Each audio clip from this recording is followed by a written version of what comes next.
അമ്മേ പരിശുദ്ധ അമ്മേ, അമ്മേ പരിശുദ്ധമേ, ദൈവമാതാവേ, കൃപാസനത്തിലൂടെ ഞങ്ങളുടെ ദേശത്തിനും അമ്മ മധ്യസ്ഥം തേടി തന്ന എല്ലാ അനുഗ്രഹങ്ങൾക്കും കൃപകൾക്കും ഞങ്ങളിപ്പോൾ ഹൃദയം നിറഞ്ഞ നന്ദി പറയുന്നു.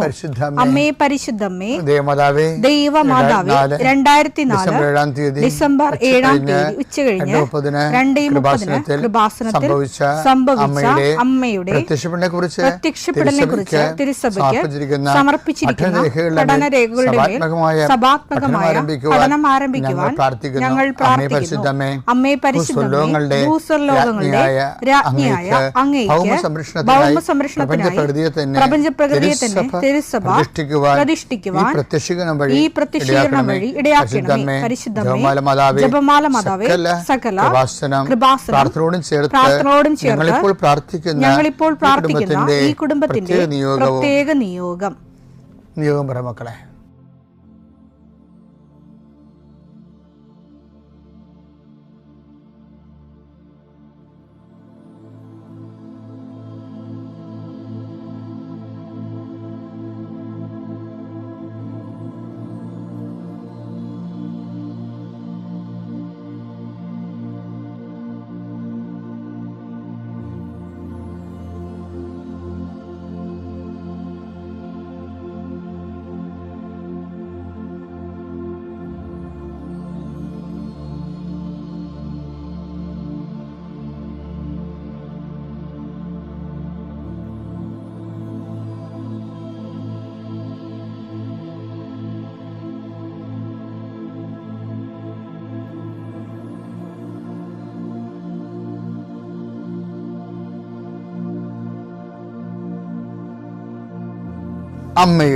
അമ്മയുടെ പ്രത്യക്ഷീകരണത്തിന്റെ ഈ അനുഗ്രഹവേളയിൽ ഞങ്ങൾക്ക് സാധിച്ചു തരുവാൻ കനിയണമേ. ആമേൻ. വിശ്വാസ പ്രമാണം. സർവശക്തനായ പിതാവും ആകാശത്തിന്റെയും ഭൂമിയുടെയും സൃഷ്ടാവുമായ ദൈവത്തിൽ ഞാൻ വിശ്വസിക്കുന്നു. അവിടുത്തെ ഏകപുത്രനും ഞങ്ങളുടെ കർത്താവുമായ ഈശോമിശിഹായിലും ഞാൻ വിശ്വസിക്കുന്നു. ഈ പുത്രൻ പരിശുദ്ധാത്മാവിനാൽ ഗർഭസ്ഥനായി കന്യകാമറിയത്തിൽ നിന്ന് പിറന്ന് പൊന്തിയോസ് പീലാത്തോസിന്റെ കാലത്ത് പീഡകൾ സഹിച്ച് കുരിശിൽ തറയ്ക്കപ്പെട്ട് മരിച്ച് അടക്കപ്പെട്ട് പാതാളങ്ങളിൽ ഇറങ്ങി മരിച്ചവരുടെ ഇടയിൽ നിന്ന് 3-ാം നാൾ ഉയർത്ത് സ്വർഗത്തിലേക്ക് എഴുന്നള്ളി സർവശക്തിയുള്ള പിതാവായ ദൈവത്തിന്റെ വലതുഭാഗത്തിരിക്കുന്നു. അവിടെ നിന്ന് ജീവിക്കുന്നവരെയും മരിച്ചവരെയും വിധിക്കുവാൻ വരുമെന്നും ഞാൻ വിശ്വസിക്കുന്നു. പരിശുദ്ധാത്മാവിലും ഞാൻ വിശ്വസിക്കുന്നു. വിശുദ്ധ കത്തോലിക്കാ സഭയിലും പുണ്യവാന്മാരുടെ ഐക്യത്തിലും പാപങ്ങളുടെ മോചനത്തിലും ശരീരത്തിന്റെ ഉയർപ്പിലും നിത്യമായ ജീവിതത്തിലും ഞാൻ വിശ്വസിക്കുന്നു. ആമേൻ. സ്വർഗ്ഗസ്ഥനായ ഞങ്ങളുടെ പിതാവേ, അങ്ങയുടെ നാമം പൂജിതമാകണമേ. അങ്ങയുടെ രാജ്യം വരണമേ. അങ്ങയുടെ തിരുമനസ് സ്വർഗത്തിലെ പോലെ ഭൂമിയിലും ആകണമേ. അന്നു വേണ്ടുന്ന ആഹാരം ഇന്ന് ഞങ്ങൾക്ക് തരണമേ. ഞങ്ങളോട് തെറ്റ് ചെയ്യുന്നവരോട് ഞങ്ങൾ ക്ഷമിക്കുന്നത് പോലെ ഞങ്ങളുടെ തെറ്റുകൾ ഞങ്ങളോടും ക്ഷമിക്കണമേ. ഞങ്ങളെ പ്രലോഭനത്തിൽ ഉൾപ്പെടുത്തരുതേ, തിന്മയിൽ ഞങ്ങൾ രക്ഷിക്കണമേ. ആമേൻ. നന്മ നിറഞ്ഞ മറിയമേ, സ്വസ്തി. കർത്താവ് അങ്ങയുടെ കൂടെ സ്ത്രീകളിൽ അങ്ങ് അനുഗ്രഹിക്കപ്പെട്ടവളാകുന്നു. അങ്ങയുടെ ഉദരത്തിൻ ഫലമായി ഈശോ അനുഗ്രഹിക്കപ്പെട്ടവനാകുന്നു. പരിശുദ്ധ മറിയമേ, തമ്പുരാന്റെ അമ്മേ, പാപികളായ ഞങ്ങൾക്ക് വേണ്ടി ഇപ്പോഴും ഞങ്ങളുടെ മരണസമയത്തും തമ്പുരാനോട് അപേക്ഷിക്കണമേ. ആമേൻ. കർത്താവേ, നിന്റെ ഉന്നതമായ നാമത്തിന് സ്തോത്രം ചെയ്യുന്നു. കർത്താവേ, നിന്റെ വിശുദ്ധ പൗരോഹിത്യത്തെ മഹത്വപ്പെടുത്തണമേ. കർത്താവെ, സഭയിലുള്ള സാന്നിധ്യം പ്രകടമാക്കണം. 40 വർഷം അർപ്പിച്ച കൃപയുടെ യുഗതിയായി കൃപാസ്ഥാനത്താരെ ജീവനോടെ പ്രത്യക്ഷപ്പെട്ട പരിശുദ്ധ അമ്മയുടെ മാധ്യസ്ഥത്തിലെ ഞാൻ അങ്ങയുടെ മക്കൾക്ക് വേണ്ടി പ്രാർത്ഥിക്കുന്നു. അമ്മേ, ഈ പ്രഭാതത്തിൽ എത്രയോ പേരാണ് അമ്മേ ഈ ഒരു പ്രാർത്ഥനയ്ക്ക് വേണ്ടി കൊതിച്ച് കാത്തിരിക്കണത്. അവർക്ക് എവിടെ എന്തെല്ലാമോ കാര്യങ്ങളുണ്ട്. ഇന്ന് അവരുടെ കഴിവിൽ നിൽക്കാത്ത കാര്യങ്ങളുണ്ട്. കർത്താവേ, അങ്ങയുടെ മക്കളുടെ കഴിവിൽ നിൽക്കാത്ത കാര്യങ്ങൾ, ആ കാര്യങ്ങളെ കുറിച്ച് ഓർക്കുമ്പോൾ ഭയവും പേടിയും പ്രയാസവും സങ്കടവും നിരാശയും ഒക്കെ തോന്നണ വിഷയങ്ങൾ, വ്യക്തികൾ, അതെല്ലാം യേശുക്രിസ്തു നാമത്തിൽ ഞാൻ ബന്ധിക്കുന്നു. കർത്താവേ, അങ്ങയുടെ മക്കള് ഇനി സമാധാനത്തിൽ വിട്ടേക്കണമെന്ന് പറഞ്ഞില്ലേ യേശു. ഞങ്ങളുടെ ദാസനെ സമാധാനം, എൻ്റെ രക്ഷ ഞാൻ എൻ്റെ കണ്ണുകൊണ്ട് കണ്ടിരിക്കുന്നു. അങ്ങയുടെ ദാസനെ സമാധാനം വിട്ടേക്ക്. സമയം ദീർഘദർശി പറഞ്ഞതുപോലെ അങ്ങയുടെ മക്കൾ ഈ പ്രാർത്ഥനയ്ക്ക് ശേഷം സമാധാനം കണ്ടെത്താൻ ഇടയാക്കണം പ്രാർത്ഥിക്കുന്നു. നിങ്ങളുടെ ജീവിത ചിന്തകള്, നിങ്ങളിന്ന് പോകാനിരിക്കുന്ന ഇടങ്ങള്, സംസാരിക്കുന്ന വ്യക്തികള്, ഒപ്പിടുന്ന പേപ്പറുകള്, എഴുതുന്ന രേഖകള്, എൻ്റെ മക്കള് ജീവിത ഉപായത്തിന് വേണ്ടിയും മേൽഗതിക്ക് വേണ്ടിയും ജോലിക്ക് വേണ്ടിയും ജോലിയുടെ അനുബന്ധ കാര്യങ്ങൾക്ക് വേണ്ടിയും എവിടെയെല്ലാം യാത്ര ചെയ്യുന്നു, ആരോടെല്ലാം സംസാരിക്കുന്നു, ഫോൺ ചെയ്തിട്ട് എന്തെങ്കിലും ഡേറ്റോ കാര്യമോ തീരുമാനമോ വാക്കോ പ്രവൃത്തിയോ തീരുമാനമോ കിട്ടാൻ വേണ്ടി കാത്തിരിക്കുന്നു. അതെല്ലാം മക്കൾക്ക് അനുകൂലമാവുകയും അത് ഈശോയുടെ നാമത്തിൽ ഞാൻ നിങ്ങളെ അനുഗ്രഹിക്കുകയും ചെയ്യുന്നു. ചെയ്തുകൊണ്ടിരിക്കുന്ന സംരംഭങ്ങൾ ഒരു സ്ഥലത്ത് എത്തി ഇന്ന കാര്യം കൂടി നടന്നാൽ അത് ശരിയാകും എന്ന് പറഞ്ഞ് പ്രാർത്ഥിക്കുന്ന മക്കൾക്ക് അത് അടക്കുന്നതിന് വേണ്ടി ഈശോയുടെ നാമത്തിൽ ആശീർവദിച്ച് മാതാവിൻ്റെ മധ്യസ്ഥനെ ഏൽപ്പിക്കുന്നു. എൻ്റെ കർത്താവേ, കേസിലും കോടതിയിലും പെട്ടിരിക്കുന്നവര്, എൻ്റെ കർത്താവേ, മനുഷ്യൻ്റെ ഭീഷണി കാരണം മനസ്സിന് സമാധാനം നഷ്ടപ്പെട്ടവര്, അവരെ നീ ഏത് ഭവനത്തിൽ പ്രവേശിച്ചാലും ആ ഭവന സമാധാന ആശംസ അറിയിച്ച കർത്താവേ, നിന്റെ നാമത്തിൽ നെഞ്ചിലും നെറ്റിലും മുദ്രവാങ്ങി നിന്റെ നാമത്തിൽ വിശ്വസിക്കുന്ന ഒരു മനുഷ്യനെയും ആരും ഭിക്ഷപ്പെടുത്താൻ അനുവദിക്കരുത് കർത്താവേ. അവരെല്ലാം ശത്രുക്കളെ കാണുകയെ വിരുന്നൊരുക്കുന്ന ദൈവത്തിൻ്റെ ശക്തിവിശേഷം നിനക്കായി വിരുന്നൊരുക്കട്ടെ. നിൻ്റെ എല്ലാ ശത്രുക്കളുടെയും മുന്നിലെ നിത്യം പിതാവും പുത്രനും പരിശുദ്ധാത്മാവ് സർവീശ്വര എന്നേക്കും ആമേൻ. 2 Thessalonians 1:3. നിങ്ങളുടെ വിശ്വാസം സമൃദ്ധമായി വളരുകയും വിശ്വാസം സമൃദ്ധമായി വളരുകയും നിങ്ങൾ ഏവരുടെയും പരസ്പര സ്നേഹം വർദ്ധിച്ചു വരികയും ചെയ്യുന്നതിനാൽ സഹോദരങ്ങളെ നിങ്ങൾക്ക് വേണ്ടി എപ്പോഴും ദൈവത്തിന് ഉചിതമാം വിധം നന്ദി പറയാൻ ഞങ്ങൾ കടപ്പെട്ടിരിക്കുന്നു. തെസ്സലോനിയ സഭയിലെ വിശ്വാസ വളർച്ച ഉണ്ടായ കാര്യം പറയണേ. ഇപ്പൊ അവര് സഹോദര സ്നേഹം വർദ്ധിച്ചവരല്ലേ. അപ്പൊ പൗലോസ് അപ്പോസ്തലൻ സഹോദര സ്നേഹം വർദ്ധിച്ചെന്നല്ല പറയണത്. പത്രോസ് ഇന്നലെ പറഞ്ഞില്ലേ, വിശ്വാസത്തെ സുഹൃതം കൊണ്ട് സുഹൃതത്തെ, ജ്ഞാനം കൊണ്ട് ജ്ഞാനത്തെ, ആത്മസമയം കൊണ്ട് ആത്മസമയത്തെ, ക്ഷമ കൊണ്ട് ക്ഷമയെ, നന്മ കൊണ്ടും ക്ഷമയെ, സഹോദര സ്നേഹം കൊണ്ടും സഹോദര സ്നേഹത്തെ ഉപവി കൊണ്ടും പരിപൂർണമാക്കാൻ പറയുന്ന കൂട്ടത്തിലുള്ള സഹോദര സ്നേഹം ഉപവിക്ക് മുമ്പുള്ളതാണ്. അതാണ് ഈ പൗലോസ് പറയണത്. വിശ്വാസം വർദ്ധിച്ചു എന്ന് പറഞ്ഞാൽ പറയും, വിശ്വാസം സമൃദ്ധമായി വളർന്നുകൊണ്ട് പരസ്പര സ്നേഹം അപ്പോൾ അവർക്ക് പരസ്പര സ്നേഹം വർദ്ധിച്ചു. അതിന് പൗലോസ് അപ്പോസ്തലൻ സ്നേഹം വർദ്ധിച്ചെന്നല്ല പറയണത്, വിശ്വാസം വർദ്ധിച്ചെന്നാണ് പറയണത്.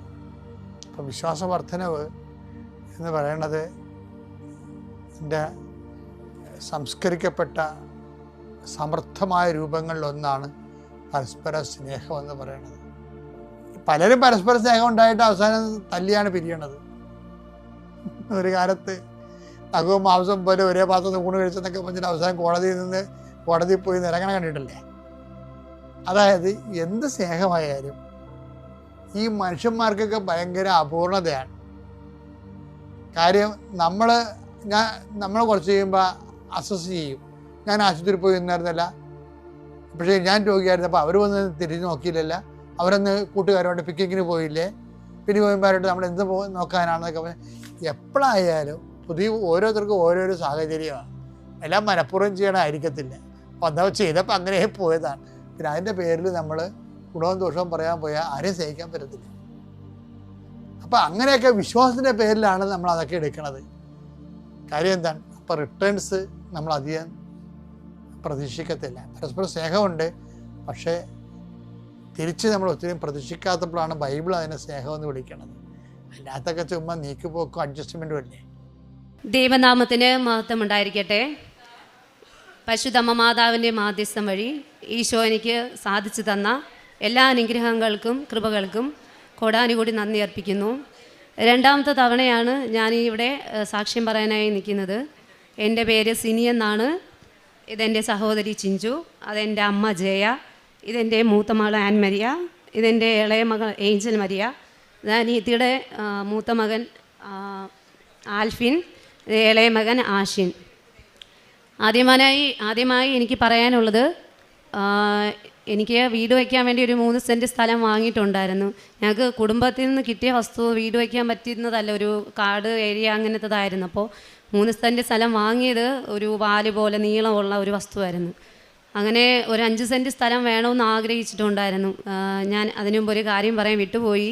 ആദ്യമായി ഞാനിവിടെ കൃപാസനത്തിനെ കുറിച്ച് അറിയുന്നത് ഒരിക്കൽ എൻ്റെ വീടിനടുത്ത് ഒരു പള്ളിയിൽ പോയപ്പോൾ ആളുകളുടെ കയ്യിൽ കൃപാസനം എന്ന പേരുള്ളൊരു പത്രം ഇരിക്കുന്നത് അങ്ങനെ കണ്ടിട്ടുണ്ടായിരുന്നു. പക്ഷെ അതെന്താണെന്ന് എനിക്ക് അറിയത്തില്ലായിരുന്നു. അതിനുശേഷം അമ്മ ഒരു വീട്ടിൽ ജോലിക്ക് പോയപ്പോൾ അവിടുത്തെ ആൻറ്റി പറഞ്ഞിട്ടാണ് കൃപാസനത്തിനെ കുറിച്ച് കൂടുതലായിട്ട് അറിയുകയും അതുവഴി ഇവിടെ വരാനിടയാവുകയും ചെയ്തത്. ആദ്യമായി ഞാൻ ഉടമ്പടി എടുത്തത് 2022 സെപ്റ്റംബർ 24-നാണ്. അതിനുശേഷം ഞാനൊരു സാക്ഷ്യം പറഞ്ഞിട്ടുണ്ടായിരുന്നു. എൻ്റെ ഒരു കാശുരൂപം, എൻ്റെ കയ്യിലിരുന്ന മാതാവിൻ്റെ ഉടമ്പടി കാശുരൂപം നഷ്ടപ്പെട്ടത് പോയത് കാരണം പിന്നീട് ഉടമ്പടി ഞാൻ വീണ്ടും എടുക്കുകയാണ് ചെയ്തത്. അത് 2024 ജനുവരി 31-നായിരുന്നു. ഡിസംബർ 31-നായിരുന്നു. അങ്ങനെ വസ്തു വാങ്ങുന്നതിന് വേണ്ടി 5 സെൻറ്റ് വസ്തു ആഗ്രഹിച്ചാണ് ഉടമ്പടിയിൽ നിയോഗം വെച്ചിട്ടുണ്ടായിരുന്നത്. അങ്ങനെ ഇരിക്കുക നിയോഗം വെച്ച് കുറച്ച് ദിവസം കഴിഞ്ഞപ്പോൾ തന്നെ ഒരു 6.25 സെൻറ്റ് വസ്തു ഒരിടത്ത് വിൽക്കുന്നതിനായിട്ടുണ്ട് എന്നറിയുകയും ഞങ്ങൾ ഒരു ധൈര്യം ഉണ്ടായിരുന്നു. ആദ്യം വാങ്ങിയ 3 സെൻറ്റ് വസ്തു വിറ്റ ക്യാഷും അതുപോലെ തന്നെ കുറച്ച് ഗോൾഡ് ഉണ്ടായിരുന്നു. അപ്പോൾ അതും കൂടെയൊക്കെ വെച്ചിട്ട് ഈ വസ്തു എഴുതാം എന്നൊരു ധൈര്യത്തിൽ ഞങ്ങൾ എഗ്രിമെൻറ്റ് ചെയ്തു.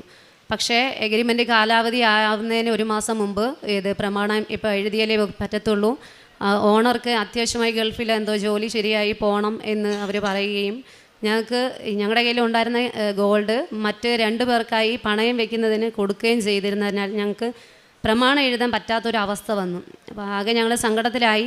എൻ്റെ വീടിനടുത്തൊരു ചർച്ചുണ്ട്, ഞാൻ അവിടെ ചാപ്പലുണ്ട് എന്നും ഞാൻ ചാപ്പലിൽ പോകാറുണ്ട്. അപ്പോൾ ഞാൻ പോയി ഈശോയോട് പറഞ്ഞു, ഈശോയെ ഒരു തവണ ഞങ്ങൾ ഡേറ്റ് പറഞ്ഞ ഡേറ്റ് മാറ്റി വെച്ചു, പ്രമാണം എഴുതാമെന്ന് പറഞ്ഞ ഡേറ്റ് ക്യാഷ് റെഡി ആയില്ല, ഇനി ഒരു തവണ കൂടെ മാറ്റി വെച്ച് നാണം കെടേണ്ട ഒരവസ്ഥ വരുത്തരുത് എന്ന് പ്രാർത്ഥിച്ചു. പക്ഷേ ഞങ്ങൾ പോലും പ്രതീക്ഷിക്കാതെ എനിക്ക് വചനം കിട്ടിയത് അങ്ങനെ മറ്റുള്ളവരുടെ മുമ്പിൽ തലകുനിയേണ്ട അവസ്ഥ വരത്തില്ല. വചനം കൃത്യമായി ഞാൻ ഓർക്കുന്നില്ല, അങ്ങനെ ഒരു വചനമാണ് എനിക്ക് അന്ന് കിട്ടിയത്. ഞാൻ ഒരുപാട് സന്തോഷത്തിൽ വീട്ടിൽ പോയി. ഒരു മാർഗ്ഗം എൻ്റെ മുമ്പിൽ ഇല്ലെങ്കിൽ പോലും തമ്പുരാൻ എന്തെങ്കിലും ഒരു വഴി എനിക്ക് കാണിച്ചു തരുമെന്നൊരു പ്രതീക്ഷ മാത്രമാണ് ഉണ്ടായിരുന്നത്. പക്ഷേ പ്രമാണം എഴുതാൻ അവർ പോയി അന്ന് രാവിലെ പ്രമാണം എഴുതാൻ തീരുമാനിച്ച ഡേറ്റിന് അന്ന് രാവിലെ ഞങ്ങളുടെ കയ്യിൽ നിന്ന് പണയം വയ്ക്കാൻ വേണ്ടി വാങ്ങിയ ഗോൾഡ് ഒരാൾ തിരിച്ചു കൊണ്ട് തന്നു. പിന്നെ ബാക്കി ഞങ്ങളുടെ വീടിനടുത്തൊരു ചേച്ചി അവരുടെ ഗോൾഡ് തന്ന് സഹായിച്ച് ഞങ്ങളങ്ങനെ ആ സമയം അവർ പറഞ്ഞ ഡേറ്റിന് തന്നെ പ്രമാണം എഴുതാനായി ഞങ്ങൾക്ക് സാധിച്ചു. ഈശോയുടെ വലിയ അനുഗ്രഹത്തിന് കോടാനുകൂടി നന്ദി അർപ്പിക്കുന്നു.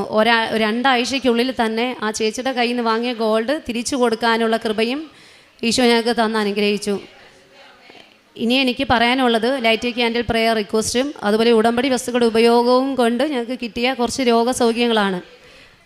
എൻ്റെ അനിയത്തിയുടെ ഇളയ മകൻ ആഷിൻ, അവന് ഇടയ്ക്കിടയ്ക്ക് ബ്ലഡിൽ ഇൻഫെക്ഷൻ വരാറുണ്ട്. അങ്ങനെ ഒരു തവണ ബ്ലഡിൽ ഇൻഫെക്ഷൻ വന്നപ്പോൾ ഒരാഴ്ചയിൽ കൂടുതൽ ഞങ്ങൾ വീടിനടുത്തുള്ള ഡോക്ടറെ കൊണ്ട് കാണിക്കുകയോ ചെയ്തായിരുന്നു. പക്ഷേ ആൻറ്റിബയോട്ടിക് എടുത്തിട്ടും അവന് വെള്ളം പോലും കുടിക്കാൻ പറ്റാത്തൊരവസ്ഥ. അത് ഞങ്ങളുടെ വീട്ടിലെ ഏറ്റവും ഇളയ കുഞ്ഞാണ്. അപ്പോൾ അവൻ്റെ സങ്കടം ഞാൻ ഫോണിലൂടെ വീഡിയോ കോൾ വിളിച്ച് കാണുകയാണ് ചെയ്യുന്നത്. പക്ഷേ അത് കാണുമ്പോൾ തന്നെ സഹിക്കാൻ പറ്റാത്തതായിരുന്നു. അങ്ങനെ ഞങ്ങൾ തിരുവനന്തപുരം SAT ഹോസ്പിറ്റലിൽ കൊണ്ടുപോയി. അപ്പോൾ പിന്നെ നാവിൽ ഫുള്ള് പൂപ്പൽ പോലെ വെള്ള നിറത്തിൽ എന്തോ ഒന്ന് വന്നിട്ടുണ്ടായിരുന്നു. അപ്പം ഞാൻ ഇവനെ അഡ്മിറ്റ് ചെയ്യുന്നതിൻ്റെ അന്ന് അതിന് മുമ്പ് അനിയത്തി ഉടമ്പടി എടുത്തതാണ്. അവൾ തൈലം തേച്ച് പ്രാർത്ഥിക്കുമായിരുന്നു. പക്ഷേ ഇവന് അസുഖം അങ്ങോട്ട് മാറുന്നില്ല, പനി മാറുന്നില്ല, ഒന്നും കഴിക്കാൻ പറ്റുന്നില്ല, അത്ര ബുദ്ധിമുട്ടായിരുന്നു. അങ്ങനെ ഞാൻ എൻ്റെ നാവിൽ തൈലം തേച്ച് പ്രാർത്ഥിച്ച് നാവിൻ്റെ പകുതി വശത്ത് തുമ്പിൽ കുറച്ച് ഭാഗം വരെ തൈലം തേച്ച് പ്രാർത്ഥിച്ചായിരുന്നു. പിറ്റേന്ന് ഞാൻ മോനെ കാണാൻ വേണ്ടി പോയപ്പോൾ ഞാൻ എൻ്റെ നാവിൽ എത്ര ഭാഗത്താണോ തൈലം തേച്ച് പ്രാർത്ഥിച്ചത് അത്രയും ഭാഗത്തുള്ള പൂപ്പൽ മാറിയിരിക്കുന്നതായിട്ടാണ് എനിക്ക് കാണാൻ പറ്റിയത്. അതിനുശേഷം പിറ്റേന്ന് 2-3 ദിവസത്തിനകത്ത് ബാക്കി കംപ്ലീറ്റ് ആയിട്ട് മാറി. അതിനുശേഷം ആഹാരം കഴിക്കാൻ തുടങ്ങി. ഈശോയും പരിശുദ്ധ അമ്മയും തന്ന വലിയ അനുഗ്രഹത്തിന് കോടാനുകൂടി നന്ദി അർപ്പിക്കുന്നു. അതിനുശേഷം ഇവന് അതുപോലെയുള്ള പൂപ്പൽ വരികയോ അല്ലെങ്കിൽ ബ്ലഡിൽ ഇൻഫെക്ഷൻ വരികയോ ഒന്നും ചെയ്തിട്ടില്ല.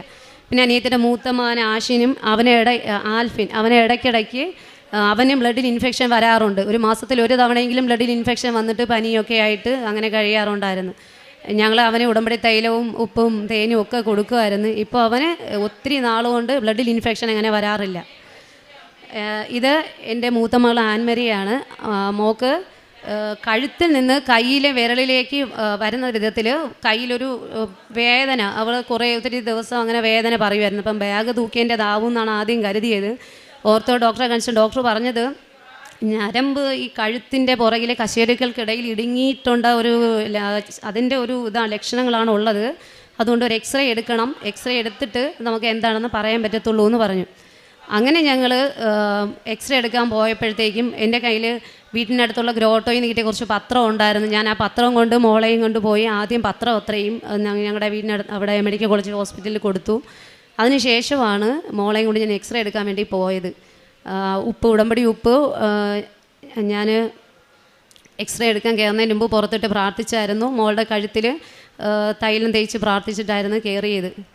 എക്സ്റേ എടുത്തപ്പോൾ എക്സ്റേയിൽ ഒരു കുഴപ്പവും ഇല്ല എന്നൊരു റിസൾട്ട് തന്ന് പരിശുദ്ധ അമ്മ അനുഗ്രഹിച്ചു. അതിന് കോടാനുകൂടി നന്ദി അർപ്പിക്കുന്നു. ഇപ്പോൾ അവൾക്ക് അതിനെ ഷോൾഡർ പെയിൻ പഴയതുപോലെ വരാറില്ല. അതുപോലെ തന്നെ അവൾക്ക് കാലിൽ, അത് ഞാൻ എഴുതാൻ വിട്ടുപോയി, കാല് വേദന, ഓടാനോ കുറച്ച് ഓടുകയോ അല്ലെങ്കിൽ സൈക്കിൾ ചവിട്ടുകയൊക്കെ ചെയ്യുമ്പോൾ അന്ന് രാത്രി അവൾ ഉറങ്ങാറില്ല.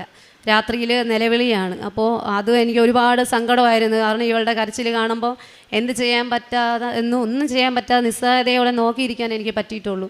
പക്ഷേ എന്ത് ചെറിയ പ്രശ്നം വരുമ്പോഴും ആദ്യം ഞങ്ങൾ ഉടമ്പടി തൈലമാണ് തേക്കാറുള്ളത്. അപ്പോൾ ഞാൻ ഉടമ്പടി തൈലം തേച്ച് പ്രാർത്ഥിക്കുമായിരുന്നു. ഇപ്പോൾ പഴയതുപോലെ പ്രശ്നങ്ങൾ ഇല്ല. ഞാൻ റാലിക്ക് 2 തവണ അവരെയും കൂടി ഞാൻ വന്നിട്ട് ജവമാല റാലി കൂടിയിട്ടുണ്ടായിരുന്നു. പഴയതുപോലുള്ള വേദന അവൾ പറയാറില്ല ഇപ്പോൾ. അതിനും പരിശുദ്ധ അമ്മ മാതാവിനും ഈശോയ്ക്കും കോടാനുകൂടി നന്ദി അർപ്പിക്കുന്നു. പിന്നെ ഇതെൻ്റെ ഇളയ മകളെ ഏഞ്ചൽ മരിയാണ്. ഏഞ്ചലിന് വയറിൻ്റെ സൈഡിലായിട്ട് ലിവറിൻ്റെ ഭാഗത്ത് ഒരു വേദന, അത് കണ്ടിന്യൂസ് ആയിട്ട് ഇങ്ങനെ വേദന പറയുമായിരുന്നു. അപ്പോൾ ഒരു പീഡിയാട്രിഷ്യനെ കൊണ്ട് കാണിച്ചപ്പോഴത്തേക്കും ദഹനത്തിൻ്റെ പ്രശ്നമായിരിക്കും എന്ന് കരുതി മരുന്നൊക്കെ കൊടുത്തിട്ടും അത് മാറിയില്ല. അപ്പം ഞാൻ തിരുവനന്തപുരം SIT ഹോസ്പിറ്റലിൽ കൊണ്ട് കാണിച്ചപ്പോൾ ഡോക്ടർ പറഞ്ഞത് അവളുടെ ലക്ഷണങ്ങൾ കണ്ടിട്ട് പിത്താശയത്തിൽ കല്ലിൻ്റെ ലക്ഷണങ്ങളാണ് ഉള്ളത്. അപ്പോൾ അത് ഒരു സ്കാൻ എടുത്ത് കാണിച്ചെങ്കിൽ മാത്രമേ അറിയത്തുള്ളൂ എന്ന് പറഞ്ഞായിരുന്നു. അങ്ങനെ ഞാൻ ഇവക്ക് വേദന പറയാൻ തുടങ്ങി അന്നു മുതലേ ഉടമ്പടി തേനും ഉപ്പും തൈലവും കൂടെ മിക്സ് ചെയ്തിട്ട് വിശ്വാസ പ്രമാണം ചൊല്ലി കൊടുക്കാറുണ്ടായിരുന്നു. അത് എന്ത് അസുഖം ഇവർക്ക് വന്നാലും ഞാൻ ആദ്യം അതാ ചെയ്യാറുള്ളത്. തൈലം ലിവറിൻ്റെ ഭാഗത്ത് തേച്ച് പ്രാർത്ഥിക്കുമായിരുന്നു. സ്കാൻ എടുക്കാൻ പോയപ്പോഴും പുറത്ത് ഉപ്പിട്ട് പ്രാർത്ഥിച്ചു. ലൈറ്റ് ക്യാൻഡിൽ പ്രെയർ റിക്വസ്റ്റ് എന്ത് വന്നാലും ഇടാറുണ്ട്. അതുപോലെ തന്നെ ആ ഡെയിലി ബ്രെഡിന് താഴെ കമൻറ്റ് ചെയ്ത് പ്രാർത്ഥിക്കാറുണ്ട്. എന്തിന് പോകുന്നതിന് മുമ്പും ആദ്യം കമൻറ്റ് ചെയ്ത് പ്രാർത്ഥിച്ചിട്ടാണ് പോവാറുള്ളത്.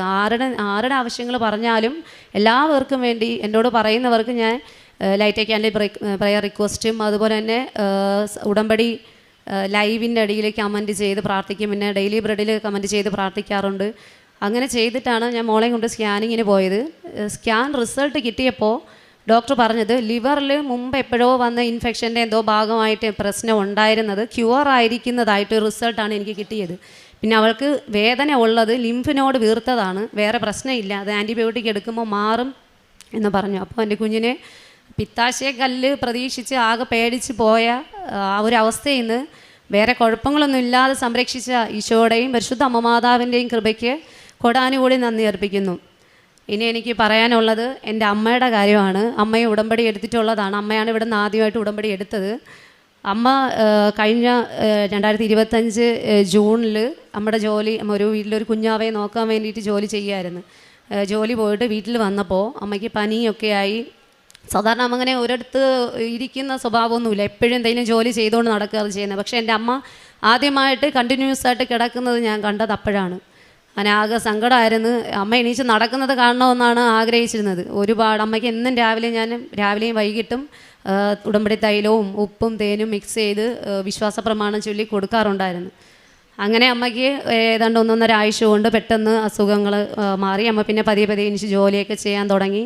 അങ്ങനെ അമ്മയ്ക്ക് ജോലിയില്ലാത്ത കാര്യത്തിൽ അമ്മ വിഷമിച്ചിരുന്നു. പിന്നെ അമ്മ ഇവിടെ വന്ന് ഉടമ്പടിയൊക്കെ പുതുക്കി പത്രമൊക്കെ കൊടുത്തു. അങ്ങനെ ഇരിക്കെ ഒരു ദിവസം ഒരു ഏജൻസിയിൽ നിന്ന് അമ്മയ്ക്ക് ഒരു ജോലിയുടെ കാര്യം പറഞ്ഞായിരുന്നു. അപ്പോൾ ഞാൻ അമ്മ മാതാവിൻ്റെ അടുത്ത് അമ്മ ഇവിടെ വിടണോ വേണ്ടയോ എന്ന് yes or no എഴുതി ഇട്ട് നോക്കി. അപ്പോൾ അമ്മ നോയാണ് പറഞ്ഞത്. അപ്പം ഞാൻ അമ്മോട് പറഞ്ഞു, അമ്മ മാതാവ് നോ പറഞ്ഞു, ഇനി അമ്മക്ക് എന്തായാലും അമ്മ ആ ജോലിക്ക് പോകണ്ട, വേറെ ഒരു ജോലി മാതാവ് കാണിച്ചു തരും. അപ്പം എൻ്റെ അമ്മയ്ക്ക് ഒത്തിരി ബുദ്ധിമുട്ടില്ലാത്തൊരു ജോലി തരണേന്നാണ് ഞാൻ പ്രാർത്ഥിച്ചിരുന്നത്. അതുപോലെ തന്നെ വേറൊരു ജോലി പിറ്റേ ദിവസം തന്നെ പറയുകയും ഞാൻ മാതാവിനോട് ചോദിച്ചു, മാതാവ് യെസ് പറയുകയും ചെയ്തു. അങ്ങനെ അമ്മ ഇന്നും ആ ഒരു അമ്മയെ നോക്കുന്നതിന് വേണ്ടി ആ ജോലി കണ്ടിന്യൂ ചെയ്ത് പോവാണ്. ഇത്രത്തോളം അനുഗ്രഹിച്ച, ഇത്രത്തോളം ഞങ്ങൾക്ക് വേണ്ടി മാധ്യസ്ഥം പ്രാർത്ഥിച്ച, ഇത്രത്തോളം ഞങ്ങളെ വഴി നടത്തുന്ന പരിശുദ്ധാമ്മ മാതാവിൻ്റെ മാധ്യസ്ഥത്തിനും ഈശോ തമ്പുരാനും കോടാനുകൂടി നന്ദി അർപ്പിക്കുന്നു.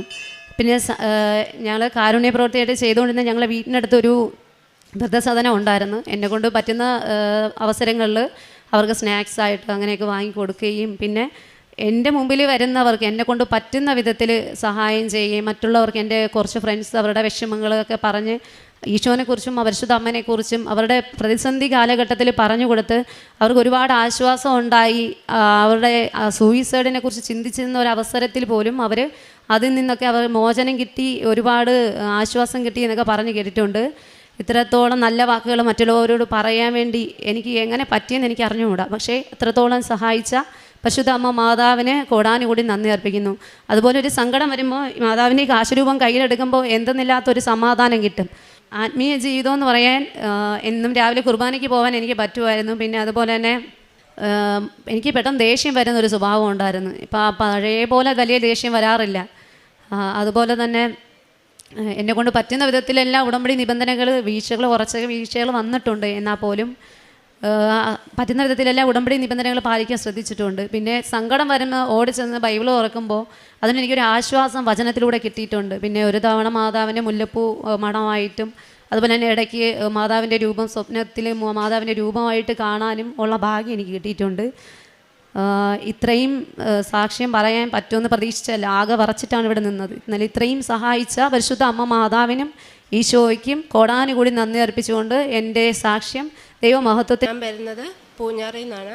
ഞാൻ ഉടമ്പടി എടുത്തത് 7/4/2022 ഞാനിവിടെ വരുന്നത് ഒരു ചേച്ചി എന്നെ ഇവിടെ കൊണ്ടുവരികയാണ് ചെയ്തത്.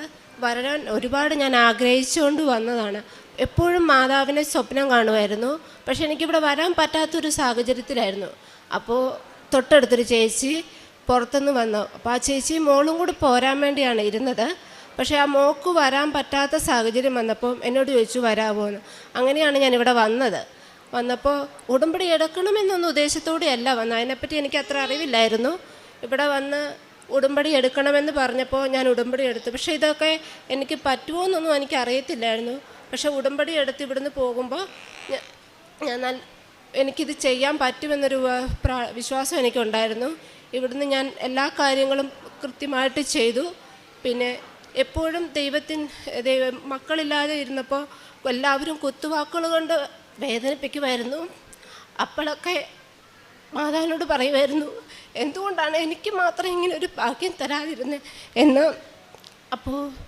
അപ്പോൾ ഒരു വചനം ഇങ്ങനെ എപ്പോഴും ഉള്ളിലിങ്ങനെ വരുമായിരുന്നു, ദൈവത്തിൻ്റെ അനുഗ്രഹമാണ് മക്കൾ, ഉദരഫലം അവിടുത്തെ ദാനവും. അതെപ്പോഴും ഇങ്ങനെ എപ്പോഴും പറഞ്ഞുകൊണ്ട് ഞാൻ ഇരിക്കുമായിരുന്നു. അങ്ങനെ ഇവിടുന്ന് ഉടമ്പടി എടുത്തിട്ട് പോയിട്ട് 1 വർഷമായിട്ടും എനിക്കൊരു അനുഗ്രഹവും കിട്ടാറില്ല. അതപ്പോൾ മാതാവിനോട് ചോദിച്ചു, എല്ലാവർക്കും അനുഗ്രഹം കിട്ടുന്നുണ്ട്, എനിക്ക് മാത്രം എന്താ തരാത്തതെന്ന് ചോദിക്കുമായിരുന്നു. അപ്പോഴും മനസ്സിൽ വരുന്ന വചനം ഇതായിരുന്നു, ദൈവത്തിൻ്റെ അനുഗ്രഹമാണ് മക്കൾ, ഉദരഫലം അവിടുത്തെ ദാനവും. എപ്പോഴും ഇത് തന്നെ മനസ്സിലിങ്ങനെ പറഞ്ഞുകൊണ്ടിരിക്കുമായിരുന്നു. പിന്നെ ഉറങ്ങുമ്പോൾ മാതാവിൻ്റെ കയ്യിലൊരു കുഞ്ഞിനെ എപ്പോഴും എനിക്ക് കാണിച്ചു തന്നുകൊണ്ടേ ഇരിക്കുമായിരുന്നു. അങ്ങനെ 1 വർഷം കഴിഞ്ഞപ്പോൾ ഞാൻ പ്രഗ്നൻ്റ് ആകുകയും പല പ്രഗ്നൻസി സമയത്ത് ഒരുപാട് പ്രശ്നങ്ങൾ ഞാൻ നേരിട്ടിട്ടുണ്ട്. അപ്പോഴൊക്കെ ഞാൻ മാതാവിനോട് ഉടമ്പടിയുടെ തൈലം വയറെ തൊട്ട് കുരിശ വരച്ചിട്ടാണ് ഞാൻ കടക്കാറുള്ളത്.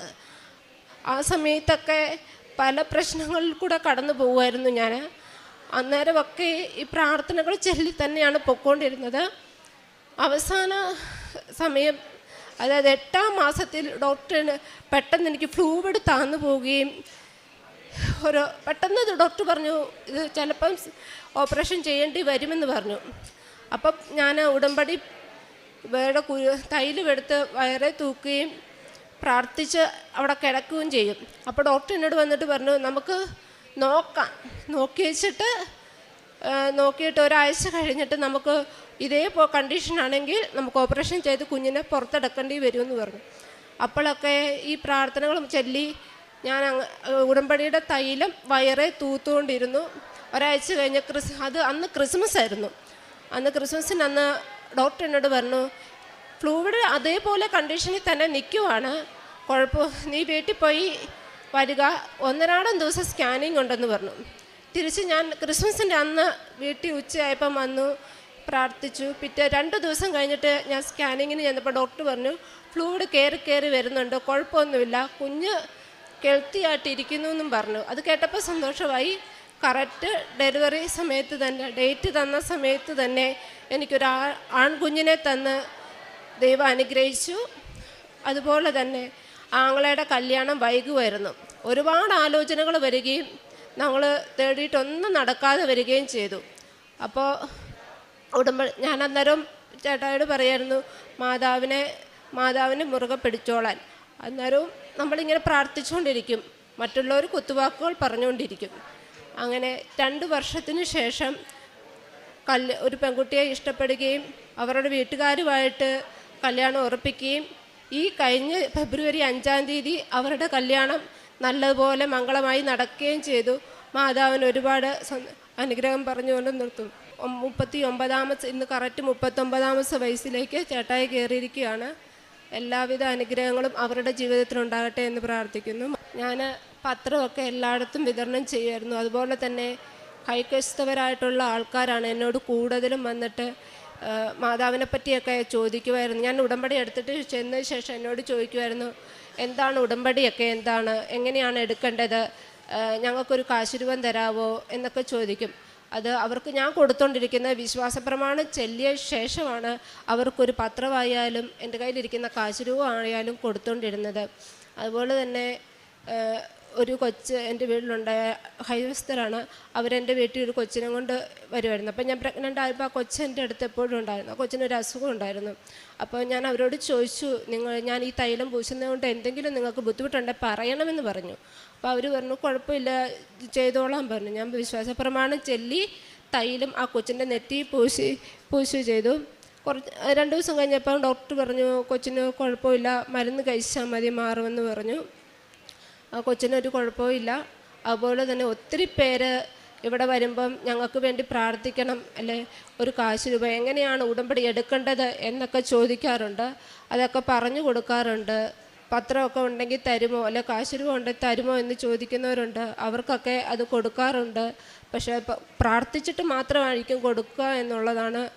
പിന്നെ അവരോടും ഞാൻ പറയും, നിങ്ങളോട് ആരെങ്കിലും ചോദിച്ചാൽ ഇതുപോലെ പ്രാർത്ഥിച്ചിട്ട് കൊടുക്കാം. പിന്നെ ക്രൈസ്തവർക്കൊന്നും പ്രാർത്ഥന ചെല്ലാൻ അറിയത്തില്ലായിരിക്കും. അപ്പം ഞാൻ പറയും, നിങ്ങളുടെ രീതിയിൽ പ്രാർത്ഥിച്ചിട്ട് ഒന്ന് കൊടുത്ത് ദൈവത്തിന് മാതാവിനോടൊന്ന് പ്രാർത്ഥിച്ചിട്ടൊന്ന് കൊടുത്തേക്കണം. നിങ്ങൾക്ക് പ്രാർത്ഥിക്കാൻ അറിയത്തില്ല, അറിയാവുന്ന പോലെ പ്രാർത്ഥിച്ചിട്ടേ കൊടുക്കാവുള്ളൂ എന്ന് പറയാറുണ്ട്.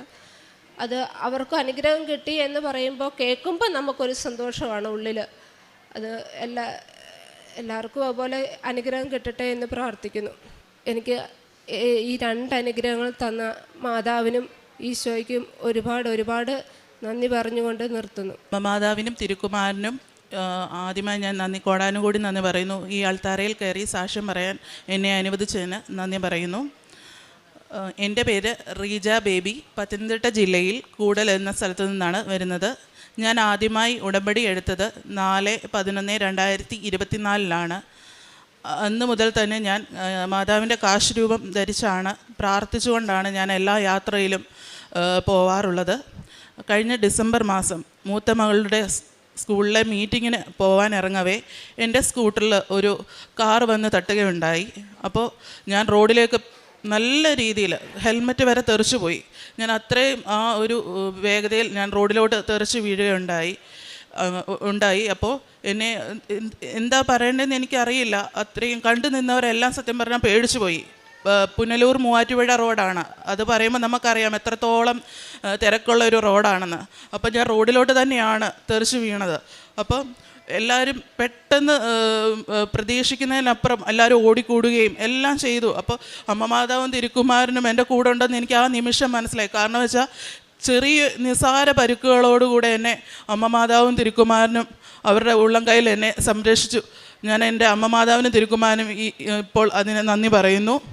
എൻ്റെ രണ്ടാമത്തെ സാക്ഷ്യം എന്ന് പറയുന്നത് 2012 എനിക്ക് മൂത്ത മകളെ എൻ്റെ മൂത്ത മകളെ പ്രസവിച്ച് കഴിഞ്ഞ് 2012 എനിക്കൊരു 1.5 കൊല്ലം PCODയുടെ നല്ല ബുദ്ധിമുട്ടുണ്ടായിരുന്നു. എന്ന് പറയുന്നത് ഓവർ ബ്ലീഡിങ്ങാണ്. 30 ദിവസം ഉണ്ടെങ്കിലും 30 ദിവസവും ബ്ലീഡിങ് തന്നെയാണ്. അങ്ങനെ ഞാൻ 1.5 കൊല്ലം ആ കഷ്ടത അനുഭവിച്ചിട്ട് ഞാൻ പലയിടത്തും നല്ല ഒരു ട്രീറ്റ്മെൻറ്റിന് പോവുകയും അവസാനം ഞാൻ 2012 ഞാൻ അതിന് ട്രീറ്റ്മെൻറ്റ് എടുക്കുകയും അത് കുറച്ച് മാറ്റങ്ങൾ മരുന്ന് കഴിച്ചതിനെ തുടർന്ന് മാറ്റങ്ങൾ സംഭവിക്കുകയും ചെയ്തു. എനിക്ക് കഴിഞ്ഞ മെയ് മാസം പിന്നെയും അതുപോലെ തന്നെ എനിക്ക് നല്ല ബുദ്ധിമുട്ടുണ്ടായി അത് കഴിഞ്ഞ്.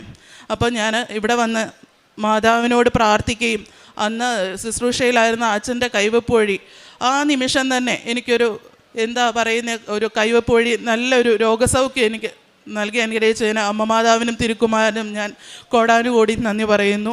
അച്ഛൻ്റെ കൈവപ്പ് ശുശ്രൂഷയിലൂടെ ലഭിച്ച കൃപകൾക്കായി അമ്മ മാതാവിനും തിരുക്കുമാരനും കോടാനുകോടി ഞാൻ നന്ദി പറയുന്നു. കഴിഞ്ഞ മെയ് മാസം 2025 മെയ് മാസത്തിലാണ് എൻ്റെ അടുത്ത സാക്ഷ്യം എന്ന് പറയുന്നത് എൻ്റെ ഇളയ മകളെ കുറിച്ചുള്ളതാണ്. ഇളയ മകൾ ഞാൻ മാസം തികയാതെയാണ് പ്രസവിച്ചത്. അപ്പോൾ അന്ന് മുതൽ തന്നെ കുഞ്ഞിന് കുറേ ആരോഗ്യ പ്രശ്നങ്ങളുണ്ട്. സംസാരിക്കുമ്പോൾ നല്ല വിക്ക് അനുഭവപ്പെടുന്നുണ്ടായിരുന്നു. കുഞ്ഞിന് ഭയങ്കര ബുദ്ധിമുട്ടായിരുന്നു. കുഞ്ഞിന് മൊത്തത്തിൽ ശാരീരിക ബുദ്ധിമുട്ടുകളുണ്ടായിരുന്നു.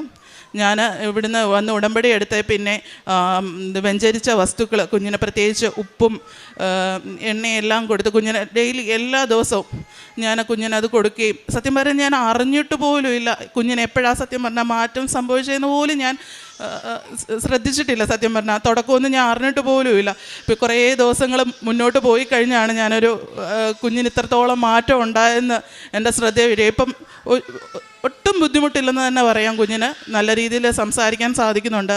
അതുപോലെ തന്നെ കുഞ്ഞിന് എപ്പോഴും ഈ നടക്കുമ്പോഴും എടുക്കുമ്പോഴും ഒക്കെ കാലിന് ബുദ്ധിമുട്ടുണ്ടായിരുന്നു. അപ്പോൾ അതിനുവേണ്ടി ഞാൻ ഹോസ്പിറ്റലിൽ കൊണ്ടുപോയി. അപ്പം ഹോസ്പിറ്റലിൽ കൊണ്ടുപോയപ്പോൾ ഡോക്ടർ പറഞ്ഞു എക്സ്റേ എടുത്ത് നോക്കണം, കുഞ്ഞിങ്ങനെ ജനിച്ചതും ബുദ്ധിമുട്ടും ഒക്കെ ഉണ്ടായതുകൊണ്ട് നമുക്കതൊന്ന് എക്സ്റേ എടുത്ത് നോക്കിയിട്ട് ബാക്കി കാര്യങ്ങളൊക്കെ പറയാം എന്നാണ് ഡോക്ടർ എന്നോട് പറഞ്ഞത്. അപ്പോൾ സത്യം പറഞ്ഞാൽ എനിക്കൊരു നല്ലൊരു പേടി ഉള്ളിൽ കിടപ്പുണ്ട്. കാരണം വെച്ചാൽ കുഞ്ഞ് മാസം തികയാതെ പ്രസവിച്ച അന്നോട്ട് ഞാൻ കുഞ്ഞിൻ്റെ ബുദ്ധിമുട്ടുകൾ ഞാൻ കണ്ടുകൊണ്ടിരിക്കുന്നതാണ്. അപ്പോൾ എനിക്ക് ഭയങ്കര ഒരു വിഷമവും സങ്കടവും ഇനി എന്തെങ്കിലും ആകുമോ എന്നുള്ളൊരു സങ്കടവും വിഷമമൊക്കെ എനിക്കുണ്ടായിരുന്നു. അപ്പം ഞാൻ എൻ്റെ ശരീരത്ത് കാശുരൂപം ധരിച്ചാണ് ഞാൻ എല്ലായിടത്തും യാത്ര ചെയ്യാറുള്ളതെന്ന് ഞാൻ പറഞ്ഞായിരുന്നല്ലോ. ഞാൻ അമ്മ മാതാവിൻ്റെ കാശുരൂപം മുറുകെ പിടിച്ചുകൊണ്ട് വിശ്വാസ പ്രമാണം ചൊല്ലിയിട്ട് ഞാൻ അമ്മ മാതാവിനോട് പറഞ്ഞു ഈ എക്സ്റേയിൽ ഒരു കുഴപ്പവും വരുത്തല്ലേ മാതാവേ, ഒരു ബുദ്ധിമുട്ട് കുഞ്ഞിന് ഇനി ഒന്നും അനുഭവിക്കാൻ ഇടവരുത്തല്ലേ എന്ന് പ്രാർത്ഥിച്ചു. അതിൽ ഒരു കുഴപ്പമില്ലെങ്കിൽ ഞാൻ ഈ ആൾക്കാരെ കുഞ്ഞിനെ കൊണ്ടുവന്ന് സാക്ഷ്യം പറഞ്ഞോളാം എന്ന് പറഞ്ഞു. അങ്ങനെ പ്രാർത്ഥിച്ചിട്ട് എക്സ്റേ റൂമിലോട്ട് ഞാൻ കയറിയ. കുഞ്ഞ് കിടക്കത്തില്ല, അവൾക്ക് ഭയങ്കര പേടിയാണ്. എക്സ്റേ റൂമിൽ അവൾക്ക് കിടക്കാൻ പേടിയാണ്. എന്തുവാ ചെയ്യുന്നതെന്ന് പോലും കുഞ്ഞിന് പേടിയാണ്. അപ്പം റിസൾട്ട് വന്നപ്പോൾ ഡോക്ടർ പറഞ്ഞു കുഞ്ഞിന് ഒരു കുഴപ്പവും ഇല്ല, സുഖമായിട്ടിരിക്കുന്നു, അവൾക്ക് യാതൊരു പ്രശ്നമില്ല, കാലിൻ്റെ ഈ പ്രായത്തിൻ്റേതായിട്ടുള്ള ചെറിയ എന്തോ ബുദ്ധിമുട്ടുകളേ ഉള്ളൂ, വേറെ ഒരു പ്രശ്നവും ആ എക്സ്റേയിലില്ല എന്ന് പറഞ്ഞു. അതിന് എൻ്റെ അമ്മ മാതാവിന് തിരുക്കുമാരന് ഞാൻ കോടാനുകൂടി ഞാൻ നന്ദി പറയുന്നു. എൻ്റെ അടുത്ത സാക്ഷ്യം എന്ന് പറയുന്നത് എൻ്റെ മൂത്ത മകളെക്കുറിച്ചുള്ളതാണ്. കുഞ്ഞിന് കഴിഞ്ഞ ഫെബ്രുവരി മാസം 2025 ഒരു USSൻ്റെ സ്കോളർഷിപ്പ് ഉണ്ടായിരുന്നു ഗവൺമെൻറ്റിൻ്റെ. അപ്പം അത് ആദ്യമായിട്ടാണ് കുഞ്ഞ് ഈ OMR ഷീറ്റിലൊക്കെ എക്സാം എഴുതുന്നത്. അതിൻ്റേതായിട്ടുള്ള ബുദ്ധിമുട്ടുകൾ എല്ലാവർക്കും അറിയാം. PSC ടെസ്റ്റ് പോലുള്ള ഒരു തുടക്കമാണ് അത്. അപ്പോൾ കുഞ്ഞിന് ഭയങ്കര പ്രയാസവും ബുദ്ധിമുട്ടും ഒക്കെ ആയിരുന്നു. അതെങ്ങനെയാണ് ചെയ്യുക എടുക്കുക എന്നൊക്കെ ഒരു ഭയങ്കര ടെൻഷനും ബുദ്ധിമുട്ടും സങ്കടം വന്ന് എന്നോട് എപ്പോഴും പറയും. പരീക്ഷയുടെ മോഡൽ എക്സാം കഴിഞ്ഞിട്ട് വന്നപ്പോഴും ഒക്കെ എന്നോട് പറയുമായിരുന്നു. അപ്പം ഞാൻ അന്ന് ആ പരീക്ഷയുടെ ദിവസം ഞാനും കുഞ്ഞും കൂടെ പരീക്ഷയ്ക്ക് പോകുന്നതിന് മുമ്പ് അമ്മ മാതാവിനോടും തിരുക്കുമാരനോടും പ്രാർത്ഥിച്ചിട്ട് വെഞ്ചരിച്ച സാധനങ്ങൾ ഞാൻ കുഞ്ഞിന് കൊടുക്കുകയുണ്ടായി. കുഞ്ഞ് അത് OMR ഷീറ്റിലും ഹോൾ ടിക്കറ്റിലും ഇട്ട് പ്രാർത്ഥിക്കുകയും അതിനെ തുടർന്ന് കുഞ്ഞിന് ആ സ്കോളർഷിപ്പ് ലഭിക്കുകയും ചെയ്തു. അതിന് അമ്മ മാതാവിനും തിരുക്കുമാരനും ഞാൻ കോടാനുകൂടി നന്ദി പറയുന്നു. അതുപോലെ തന്നെ ഞാൻ ഡെയിലി ബ്ലെസ്സിങ്ങും നമ്മുടെ അച്ഛൻ്റെ ചൊവ്വാഴ്ചത്തെ ഉടമ്പടി ധ്യാനം ഒക്കെ കൂടുകയും ചെയ്യുന്നുണ്ട്. അതുവഴി എനിക്ക് എൻ്റെ ആരോഗ്യ പ്രശ്നങ്ങൾ വെച്ച് ഞാൻ പ്രാർത്ഥിക്കുകയും സാമ്പത്തികപരമായിട്ടുള്ള അന്നൊക്കെ വേണ്ടി ഭയങ്കര സാമ്പത്തിക ബുദ്ധിമുട്ടുകളൊക്കെ വരുമ്പോഴും ഡെയിലി ബ്ലെസ്സിങ്ങിലൊക്കെ രാവിലെ ഞാൻ സത്യം പറയാമല്ലോ ഡെയിലി ബ്രെഡ് അപ്പം ഞാൻ പേഴ്സിൽ ഉപ്പിട്ട് പ്രാർത്ഥിച്ചിട്ടുണ്ട്. ചില ദിവസത്തെ സാമ്പത്തികത്തിൻ്റെ പ്രയാസം കാരണം സത്യം പറഞ്ഞാൽ ഉപ്പിട്ട് പ്രാർത്ഥിച്ച് ഞാൻ ആ മുട്ടുകുത്തി എണ്ണിക്കുന്നതിന് മുമ്പ് ഫോണിൽ മെസ്സേജ് വന്നിട്ടുണ്ട്. സത്യം പറഞ്ഞാൽ അക്കൗണ്ടിൽ പൈസ വന്നിട്ട് അത്രയ്ക്ക് സന്തോഷം ഉണ്ടായിട്ടുണ്ട്. അത്രയും സാമ്പത്തികപരമായിട്ടും ആരോഗ്യപരമായിട്ടും ഒക്കെ എൻ്റെ അമ്മ മാതാവും തിരുക്കുമാരനും എന്നെ മുന്നോട്ട് നടത്തുന്നുണ്ട്. അതിന് പ്രത്യേകം നന്ദി പറയുന്നു. എൻ്റെ ആത്മീയ ജീവിതത്തിലുണ്ടായ കാര്യങ്ങൾ എന്ന് പറഞ്ഞാൽ കൂടുതലായി തീഷ്ണതയോടെ വിശുദ്ധ കുർബാനയിലൊക്കെ എല്ലാ ദിവസവും ദിവസങ്ങളിലൊക്കെ പോകാൻ സാധിക്കുന്നുണ്ട്. അതുപോലെ 2 ആഴ്ച കൂടുമ്പം വിശുദ്ധ കുമ്പസാരം നടത്താനും ഒക്കെ സാധിക്കുന്നുണ്ട്. ബൈബിൾ കൂടുതലായി വായിക്കാനൊക്കെ തുടങ്ങി. കാരുണ്യപ്രവർത്തികൾ എന്ന് പറയുന്നത് രോഗാവസ്ഥയിലായിരിക്കുന്ന ഈ ഓൺലൈനിലൊക്കെ മറ്റ് ചെറിയ ക്യാൻസർ അങ്ങനെ വലിയ വലിയ അസുഖങ്ങളായിട്ട് ഭാരപ്പെടുന്നവരൊക്കെ ഓൺലൈനിൽ കാണുമ്പോൾ നമ്മുടെ വലിയ സാമ്പത്തികമൊന്നും അല്ല, എന്നാൽ പോലും ചെറിയ രീതിയിൽ സാമ്പത്തികപരമായിട്ടും ഒക്കെ സഹായിക്കാറുണ്ട്. അതുപോലെ റോഡരികിലും അനാഥാലയങ്ങളിലൊക്കെ ആയിരിക്കുന്ന മക്കൾക്ക് ചെറിയ ഭക്ഷണപ്പൊതികളൊക്കെ കൊടുക്കാറുണ്ട്. പ്രേക്ഷിത പ്രവർത്തനം എന്ന് പറയുന്നത് നമ്മുടെ കൃപാസനത്തിലെ പത്രം അക്രൈസ്തവരായ മക്കൾക്ക് ഞാൻ സാക്ഷ്യം പറഞ്ഞ് കൊടുക്കാറുണ്ട്. എനിക്ക് കിട്ടിയ അമ്മമാതാവ് വഴി കിട്ടിയ എല്ലാ കൃപകൾ ഞാൻ പറഞ്ഞു കൊടുക്കും. സാക്ഷ്യം പറഞ്ഞാണ് ഞാൻ പത്രം മറ്റുള്ളവർക്ക് കൈമാറുന്നത്. അമ്മ മാതാവിനും തിരുക്കുമാരനും കോടാനുകൂടി നന്ദി പറഞ്ഞു. ഈശോയ്ക്കും പരിശുദ്ധ അമ്മയ്ക്കും ആദ്യമേ തന്നെ നന്ദി പറയുന്നു. എൻ്റെ പേര് സുനി വിനോദ്. ഇത് വിനോദ് എൻ്റെ ഭർത്താവാണ്. ഇത് ഹെസ്വ വിനോദ് എൻ്റെ മകളാണ്. ഞാനിവിടെ ആദ്യമായി ഉടമ്പടി എടുക്കാനായിട്ട് വന്നത് എൻ്റെ ഭർത്താവിൻ്റെ ചേച്ചി പറഞ്ഞിട്ടാണ്. മെയ് മാസം 31-ാം തീയതി 2024 ആദ്യമായി ഇവിടെ ഉടമ്പടി എടുക്കാനായിട്ട് വന്നത്. എനിക്ക് ആദ്യം ഉടമ്പടിയെ കുറിച്ച് ഒന്നും തന്നെ അറിയില്ലായിരുന്നു. എൻ്റെ സ്വദേശം അടിമലത്തുറയാണ്. അടിമലത്തുറയുള്ള മേരി ചേച്ചി എല്ലാ ആഴ്ചയിലും ഇവിടെ കൃപാസനത്തിലോട്ടൊക്കെ വണ്ടി വിടുമായിരുന്നു. അപ്പോൾ അങ്ങനെയാണ് ഞാൻ ആ വണ്ടിയിൽ കയറി ആദ്യമായി ഈ കൃപാസനം മാതാവിൻ്റെ പള്ളിയിലേക്ക് എത്തുന്നത്. ഞങ്ങളുടെ കല്യാണം കഴിഞ്ഞിട്ട് 2 മാസം ആയപ്പോൾ തന്നെ ഞങ്ങൾക്ക് പല വിധത്തിലുള്ള ആരോഗ്യ പ്രശ്നങ്ങളുണ്ടായിരുന്നു. 2 പേർക്കും ഓരോരോ രീതിയിലുള്ള അസുഖങ്ങളായിരുന്നു. ഞങ്ങൾ പല ആശുപത്രികളിലും പല ചികിത്സകളും ചെയ്തെങ്കിലും എന്താണ് അസുഖമെന്നോ എന്തുകൊണ്ടാണ് ഈ അസുഖങ്ങൾ വരുന്നതെന്നോ ആർക്കും തന്നെ അറിയില്ലായിരുന്നു. അങ്ങനെയാണ് ഞങ്ങൾ അവസാനം തിരുവനന്തപുരം മെഡിക്കൽ കോളേജിൽ പോവുകയും പല രീതിയിലുള്ള ടെസ്റ്റുകളൊക്കെ ചെയ്തപ്പോൾ ഞങ്ങൾക്ക് 2 പേർക്കും സ്കിൻ ഇൻഫെക്ഷൻ ആയിരുന്നു. അങ്ങനെ ഞങ്ങൾ 1.5 മാസത്തോളം അവിടെ കിടന്ന് ചികിത്സിക്കുകയുണ്ടായി. ആ ട്രീറ്റ്മെൻറ്റിൻ്റെ ഭാഗമായി തന്നെ ആ ട്രീറ്റ്മെൻറ്റ് കഴിഞ്ഞപ്പോൾ തന്നെ ഡോക്ടർ പറഞ്ഞിട്ടുണ്ടായിരുന്നു, നിങ്ങളിപ്പോഴൊന്നും പ്രഗ്നൻസി ഒന്നും നോക്കരുത്. ഇപ്പോഴെങ്ങാനും പ്രഗ്നൻസി നോക്കിക്കഴിഞ്ഞാൽ കുഞ്ഞിന് അംഗവൈകല്യം ഉണ്ടാകാനുള്ള ചാൻസ് കൂടുതലാണ്.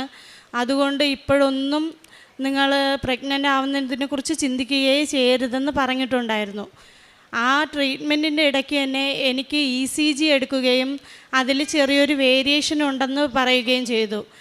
അങ്ങനെ ഞങ്ങൾ എക്കോയൊക്കെ എടുത്ത് പ്ലാനൊക്കെ ചെയ്ത് നോക്കിയപ്പോൾ ഹാർട്ടിൽ 2 ഹോൾ ഉണ്ടുകയും അത് അടിയന്തരമായി ഓപ്പൺ ഹാർട്ട് സർജറി വഴി അത് ട്രീറ്റ്മെൻറ്റ് ചെയ്യണമെന്നും പറഞ്ഞു. ഞങ്ങൾക്ക് എന്ത് ചെയ്യണമെന്നറിയില്ല. കാരണം കല്യാണം കഴിഞ്ഞ് ഞങ്ങളുടെ 2 പേരുടെയും പ്രണയ വിവാഹമായിരുന്നു. കല്യാണം കഴിഞ്ഞ് ആ ഒരു ചെറിയ ഗ്യാപ്പിൽ തന്നെ ഇങ്ങനെ ഓരോരോ അസുഖങ്ങൾ വന്നതുകൊണ്ട് ഞങ്ങൾ 2 പേരും ഭയങ്കര വിഷമത്തിലായിരുന്നു. അങ്ങനെ ഞങ്ങൾ അവസാനം ഇവിടെ ഉടമ്പടി എടുത്തതിന് ശേഷം മെയ് മാസം ഉടമ്പടി എടുത്തു. ജൂണിൽ ഞങ്ങൾ ഇവിടെ വന്ന് പ്രാർത്ഥിച്ചു. ജൂലൈയിൽ ഫാദർ ജോസഫ് അച്ഛനെ കണ്ട് ജോസഫ് അച്ഛൻ എനിക്ക് സൈത്തിൻ്റെ ഇത് തന്നു, നെഞ്ചിൽ പുരട്ടാനായിട്ടൊക്കെ തന്നു. അതിനുശേഷം ഞാൻ ഇവിടെ ഉടമ്പടി പ്രകാരം തന്നെ എല്ലാ പ്രാർത്ഥനകളും പ്രത്യക്ഷീകരണ പ്രാർത്ഥനകളും ഉടമ്പടി വസ്തുക്കളും എല്ലാം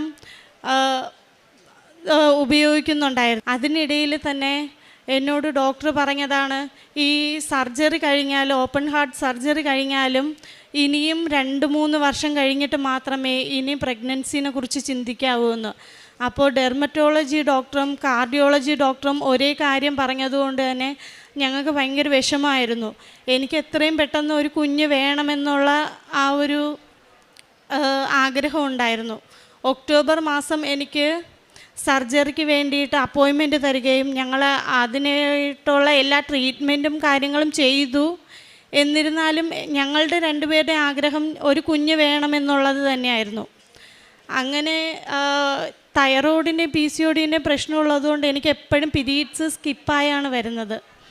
അങ്ങനെ എൻ്റെ ഭർത്താവ് എന്നോട് പറഞ്ഞു, നീ എപ്പോഴും ഇങ്ങനെ പ്രഗ്നൻസി ടെസ്റ്റ് വാങ്ങിച്ച് നോക്കണ്ട, നിനക്ക് മാതാവ് എപ്പോഴെങ്കിലും നിന്നോട് പറയും നീ നോക്ക്, ആ ദിവസം മാത്രം നീ നോക്കിയാൽ മതി, ചുമ്മാ എപ്പോഴും നോക്കരുത് എന്ന് പറ. അങ്ങനെ പെട്ടെന്നൊരു ദിവസം എനിക്ക് ജൂലൈ 30 ഞാൻ ജോസഫ് അച്ഛനെ കണ്ട് തിരിച്ച് മടങ്ങി. അങ്ങനെ ഓഗസ്റ്റ് 25 ആയപ്പോൾ എനിക്കെന്തോ മാതാവ് എന്നോട് പറയുന്നത് പോലെ തോന്നി, നീ ഒന്ന് ടെസ്റ്റ് ചെയ്ത് നോക്ക് എന്നുള്ളത്. പലതവണ ഒത്തിരി തവണ നെഗറ്റീവായിട്ട് വന്നിട്ടുള്ളത് കൊണ്ട് ഒട്ടും വിശ്വാസമില്ലായിരുന്നു ഇത് പോസിറ്റീവ് ആവുമെന്ന്. അങ്ങനെ നോക്കിയപ്പോഴാണ് അത് പോസിറ്റീവായിരുന്നു. അങ്ങനെ എനിക്ക് മാതാവ് ഒരു കുഞ്ഞിനെ നൽകി. ആ പോസിറ്റീവായ സമയത്ത് തന്നെ ഞങ്ങൾക്ക് 2 പേർക്കും ആശങ്കയുള്ളത് ഇനിയും സ്കിൻ ഡോക്ടറും കാർഡിയോളജി ഡോക്ടറും ഇത് മുന്നോട്ട് കൊണ്ടുപോകാൻ പറയുമോ ഇല്ലയോ എന്നുള്ള കാര്യത്തിലായിരുന്നു. ഞാൻ ശ്രീചിത്രയിലാണ് ഹാർട്ടിൻ്റെ ഡോക്ടറെ കാണിക്കാനായിട്ട് പോയത്. അവിടെ പോയപ്പോൾ ഡോക്ടർ പറഞ്ഞത് ഇയാളുടെ ഹെൽത്ത് ഒത്തിരി വീക്കാണ്, എങ്ങനെയാണെന്നറിയില്ല, നല്ല റിസ്ക്കാണ്, നിങ്ങളിത് മുന്നോട്ട് കൊണ്ടുപോകാനാണോ ഉദ്ദേശിക്കുന്നത്, എങ്ങനെയാണ് എന്നുള്ള കാര്യം ചോദിച്ചു. ഞങ്ങൾ അങ്ങനെ നിന്നപ്പോഴാണ് ഡോക്ടർ ഇങ്ങനെ, നിങ്ങൾ റിസ്ക് എടുക്കാനായിട്ട് നിങ്ങൾക്ക് കുഴപ്പമില്ലെങ്കിൽ ഞങ്ങൾ എഴുതി തരാം എന്നുള്ള കാര്യം പറഞ്ഞു. ഞാനും എൻ്റെ ഭർത്താവ് ആ സമയം മനസ്സിൽ ചിന്തിച്ചത് എന്തെന്ന് വെച്ചാൽ, കൃപാസനം മാതാവ് ഞങ്ങൾക്ക് തന്ന കുഞ്ഞാണ്. കൃപാസനം മാതാവ് യാതൊരു കുഴപ്പവും കൂടാതെ തന്നെ ഞങ്ങൾക്ക് ഇതിനെ പ്രസവിക്കാനായിട്ട് അനുഗ്രഹം തരും എന്നുള്ളൊരു ധാരണയിൽ ഞങ്ങളത് മുന്നോട്ട് കൊണ്ടുപോയി. ഓരോ ചെക്കപ്പിന് പോകുമ്പോഴും ജോസഫ് അച്ഛൻ തന്ന കാശ് രൂപ എൻ്റെ കഴുത്തിലും, ഉടമ്പടി നേർച്ച വസ്തുക്കൾ ഉപയോഗിച്ച് ഉടമ്പടി തൈലം എൻ്റെ ഉദരത്തിൽ പുരട്ടിയും നേർച്ച വസ്തുക്കളായ ഈ കാശ് രൂപ എൻ്റെ കയ്യിൽ കൊണ്ടുമാണ് ഞാൻ ഓരോ സ്കാനിങ്ങിനും ഓരോ ചെക്കപ്പിനും പോയിക്കൊണ്ടിരുന്നത്. ദൈവത്തിൻ്റെ ഫലമെന്നിരിക്കട്ടെ, എനിക്ക് സെക്ഷൻ ആയിരുന്നു എങ്കിൽ പോലും കുഞ്ഞിന് യാതൊരു തരത്തിലുള്ള ആരോഗ്യ പ്രശ്നങ്ങളും ഇല്ലാതെ തന്നെ എനിക്ക് കുഞ്ഞിനെ പ്രസവിക്കാനായിട്ട് സാധിച്ചു. അത് ഈ അമ്മയുടെ കാരുണ്യം കൊണ്ട് മാത്രമാണെന്ന് ഞാൻ ഇപ്പോഴും ഉറച്ചു വിശ്വസിക്കുന്നു. പ്രേക്ഷിത പ്രവർത്തനം എന്ന് പറഞ്ഞാൽ, ഞാൻ പല ഹോസ്പിറ്റലുകളിലും പോകുന്ന സമയത്ത്, ഓരോ ചെക്കപ്പിനൊക്കെ പോകുന്ന സമയത്ത് ഇവിടുത്തെ ഉടമ്പടി വസ്തുക്കൾ കൊണ്ടുപോകുമായിരുന്നു. ഈ പത്രങ്ങളൊക്കെ അവർക്ക് കൊടുക്കുമായിരുന്നു. രോഗികളെ കാണുമ്പോൾ അവർക്ക് നേർച്ച വസ്തുക്കൾ ഉപയോഗിക്കാനായിട്ട് ഞാൻ വിശ്വാസ പ്രമാണം പറഞ്ഞുകൊണ്ട് കൊടുക്കുമായിരുന്നു. എനിക്ക് അത്ഭുതം തോന്നിയത്, ഞാൻ വന്നത് തന്നെ ഒരു ഉടമ്പടി പത്രിക കണ്ടിട്ടാണ്. ഞാൻ കൊടുക്കുന്ന പത്രം കണ്ടിട്ട് ഇനിയൊരു കുട്ടി കൂടി വന്നാൽ അതും ഈ കൃപാസന മാതാവിൻ്റെ വിജയമായിട്ടാണ് ഞാൻ കരുതുന്നത്. പിന്നെ നേർച്ച വസ്തുക്കൾ, എനിക്ക് രോഗം, ചില ആൾക്കാർ വന്ന് പറയും, മോളെ നിൻ്റെ കയ്യിൽ നേർച്ച വസ്തുക്കൾ ഉണ്ടെങ്കിൽ ഒന്ന് പ്രാർത്ഥിച്ച് ഇട്ട് തരുമോ എന്ന് ചോദിക്കും. അങ്ങനെയുള്ളവർക്കൊക്കെ ഞാൻ ഇട്ട് കൊടുക്കാറുണ്ട്. പിന്നെ പത്രം വിതരണം ചെയ്യും. ഓർഫനേജിലും വൃദ്ധസദനത്തിലൊക്കെ പോയി അവർക്ക് ഫുഡ്, ഒരു നേരത്തെ ഫുഡ് അവർ സ്പോൺസർ ചെയ്ത് അങ്ങനെ കൊടുക്കാറുണ്ട്. ആത്മീയ ജീവിതം, ദൈവത്തിനോട് മുമ്പൊക്കെ ഞാൻ പള്ളിയിൽ പോകുമോ എന്ന് ചോദിച്ചാൽ എല്ലാ ഞായറാഴ്ചകളിൽ മാത്രമേ പള്ളിയിൽ പോകത്തുള്ളൂ. ഒരു ക്രിസ്ത്യാനിയായി എന്ന് പറയുന്നത് സാധാരണ കൂദാശകൾ സ്വീകരിക്കാനായിട്ട് മാത്രമാണ് ഞാൻ. അല്ലാതെ വേറെ ദൈവത്തോട് അടുക്കാനോ ദൈവത്തോട് സംസാരിക്കാനോ ഒന്നും തന്നെ എനിക്കറിയില്ലായിരുന്നു. ഇവിടെ വന്നപ്പോഴാണ് ജോസഫ് അച്ഛൻ്റെ ഓരോരോ ക്ലാസ്സുകളും ഡെയിലി ബ്രെഡിൻ്റെ ഡെയിലിയുള്ള ധ്യാനങ്ങളും ചൊവ്വാഴ്ചകളിലെ ധ്യാനങ്ങളൊക്കെ കൂടി നമുക്ക് മാതാവിനോട് എങ്ങനെ സംസാരിക്കാമെന്നുള്ള രീതിയിൽ ഞാൻ അങ്ങനെ ദൈവത്തോട് കൂടുതൽ അടുക്കുകയാണ് ചെയ്തത്.